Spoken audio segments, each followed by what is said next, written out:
Guys, welcome back. Today we're going to talk about the pattern that keeps coming back, the person that keeps coming back. I'm going to share the shifts I made that really helped me to move forward. I hope that this will help you the way it helped me. So let's say if the pattern came back, if the person came back and something inside you got triggered, a feeling maybe that feeling of longing. Don't label yourself as I'm too weak or I haven't healed myself enough, fixed myself enough. Because the moment the past arrives and we want to go back to the past, it is because our body, our nervous system recognized something familiar. And let me remind you that familiar, even when it is painful, can feel like home. But it is so powerful to recognize this moment because this is actually the most powerful moment of your journey. Because this is where your identity shifts. And this is where the self-concept is created. Let's say the past is knocking, right? The person comes back, the thought maybe, or just the old version of your life knocks.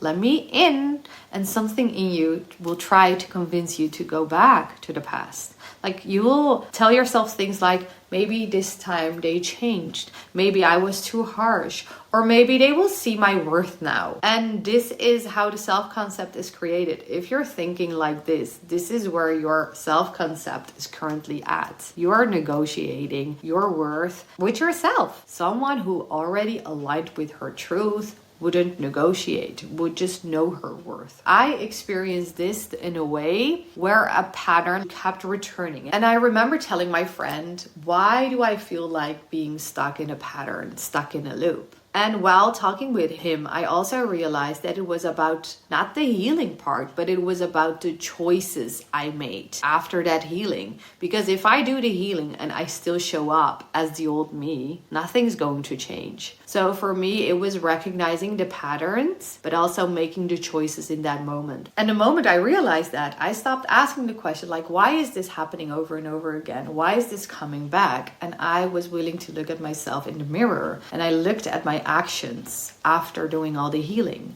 And the choices I made, I was still abandoning myself just to feel loved. The choices I made were not in alignment with the desires I had for myself. And that is where a gap is created. You want something, but you act differently. And when the gap is still there, you will hear a voice that says, go back. But that is not your truth. That is your wound. And the wound will choose what feels familiar, even though it feels like home, but it is not. And this is also what I would call your current blueprint of your nervous system. Even when it is hurting you, even when you did the work, in order to change, even if a part of you already knows the ending, it will always go back to that current blueprint until you choose to make your power move. I always imagine it like two roads. Like you're standing at a crossroad when the past appears. One goes to the left, to what is familiar, to the pattern, back to the version of you. Who knows how the story goes? You've lived it before. But the one goes to the right, toward the version of you said you wanted to become, to the life you wanted to have, or to what I would call the version of you remember.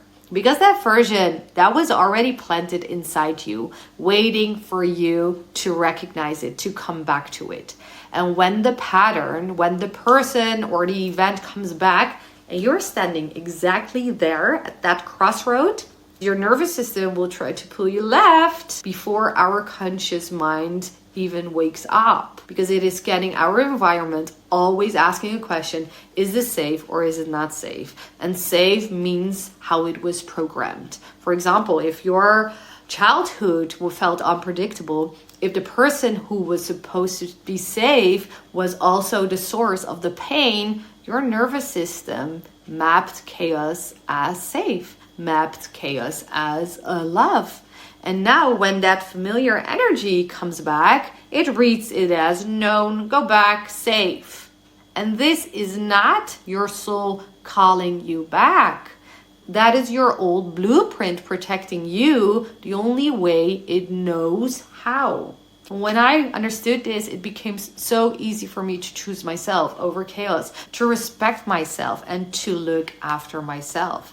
And I wasn't like this. I was the person who would please others, abandon herself, just to think that I would be loved in that way.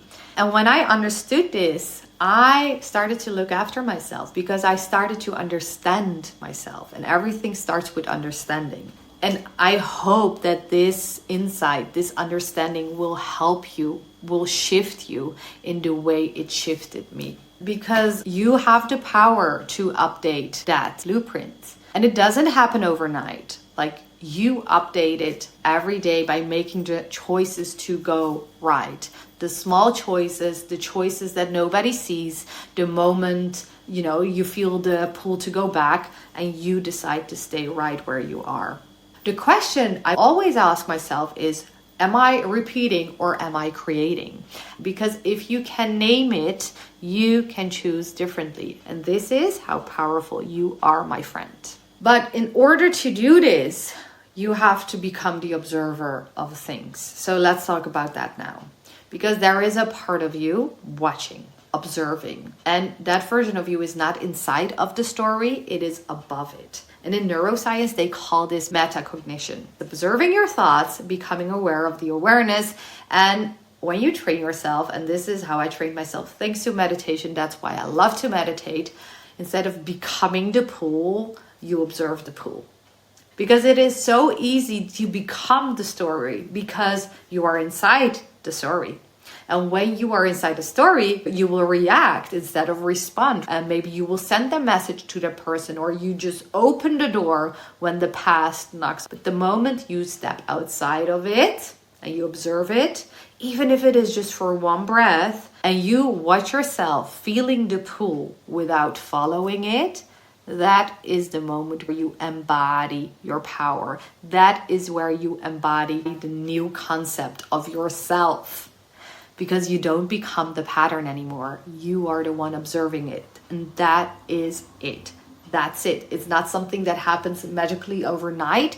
It is something you choose over and over again. Also, I would love to use this metaphor because this helped me seeing life and shift myself. I always love to use the metaphor of nature, the earth, and I use it as a mirror. And as within, so without. Look at the similarities. Your veins look like rivers. Your lungs look like trees. The water in your body, like the water covers the earth. It's all out there, but it's also inside of you. This is also how I see the nervous system. Like, see your nervous system as a garden. Right now, it is growing what it was always fed. Old seeds, familiar soil, the same patterns, the same plants for years. And that is what was planted. But every time you choose right instead of left, you are pulling a weed and you are planting new seeds. And this is how you take care of yourself. You're changing your soil. And you probably know that when you do gardening, it doesn't look like anything at all. And most people give up on that part. They go back at the crossroad to the past. But this is where patience and surrender come in. Because if you don't have that, you will plant a new seed and expect a garden by tomorrow morning. And that is how you will sabotage yourself back to the past. You plant and let God, the universe, whatever resonates with you, send the rain, send the sun, send whatever it needs in order to bloom. That is meeting God, the universe, halfway. As you plant new choices inside of your nervous system, new experiences, new data, new moments where you choose yourself, you look after yourself, the outside begins to shift because that is how you perceive reality. Because the plants you have been planting are growing finally into beautiful roses. And that is what it means to build and focus on yourself quietly in moments when nobody saw that. That is the garden. And that is the evidence you have. You were choosing yourself every single day, even though it was easier to go back. So I am so proud of you. I'm so proud of you if you're still watching this video, because I know that it's easier to click this away and continue with your life. But you are not like that. And that makes me really happy to have you here, being part of this. We're doing this together. This is shifting identity explained. It doesn't happen when it's all easy. It happens when you feel the pull, when it is easy to go back, when the wound is loud, but you still choose you, your truth, your remembering over familiar pain. That, my friend, that's the shift. And that is the version of you said you wanted to remember, right? The moment you arrived here. And you just did. So if you wanted to shift this internally, I created the Truth Bundle. The Truth Bundle is where the gap closes. You can find the link in the description box below. With that being said, if this message resonated, if my voice, the way I speak resonates with you, subscribe to my YouTube channel, like this video, and share it with someone who needs to hear it. Thank you for watching. Thank you for being here, and I'll see you in the next one. Bye-bye.